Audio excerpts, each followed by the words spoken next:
Hello and welcome back to another episode of Tips and Tools for Recovery That Works. In these strange and uncertain times, many of us in recovery feel the added stress of worrying about a possible relapse. Well, you're not alone because stress, isolation, and boredom are known risk factors for relapse.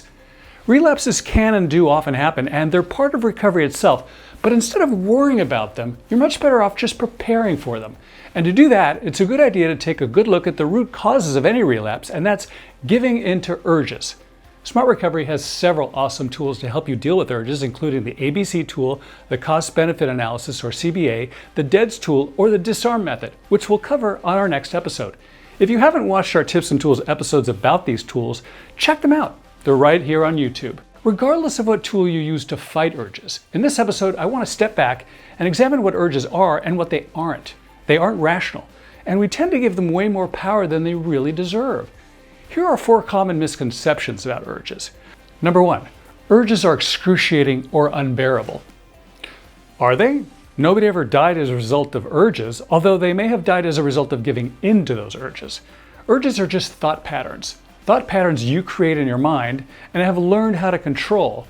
Sure, they might seem unbearable in the moment, but remember, moments pass. It's a demonstrated fact that urges auto-destruct after about 10 to 15 minutes of not acting on them. Number 2, urges will compel you to use. Nope, it's not true. An urge isn't some sort of puppet master pulling your strings. We all have free will. Urges don't compel people to relapse. People relapse because they surrender to an urge. Now remember, urges can and don't make you do anything. They're just an invitation to do something. Like any other invitations, you can either accept it or decline it. If you practice refusing these invitations, you'll get really good at it. And if you want to become good at abstaining, practice abstaining, whether you want to or not. Number 3, urges will not go away until you drink or use. Well, that's not true either in a general sense. I mean, sure, your urges may go away temporarily after you relapse, but we all know how this works. It will only be replaced with an even greater urge to continue drinking or using or gambling or whatever in ever increasing amounts. Urges will and do go away after a few minutes of not acting on them, or when you distract yourself with other thoughts or work some of the SMART recovery tools we mentioned. Number 4, cravings and urges will drive you crazy. Like put you in a straitjacket crazy or Hannibal Lecter crazy? Of course not.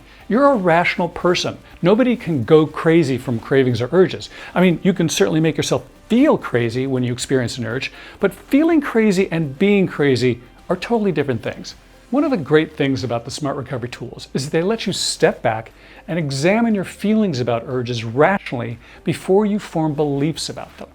And in forming better beliefs about them, you can make smarter choices and avoid the adverse consequences of giving into those urges. And once you see urges for what they really are, irrational constructs of your mind, you can stop worrying about them as much. Hey, I hope these SMART Recovery tools really help. If you've used them, we'd love to hear from you. Drop us a line at tipsandtools@smartrecovery.org. Thank you for joining us. Please don't forget to like and subscribe, and stay tuned for our next episode of SMART Recovery's Tips and Tools for Recovery That Works.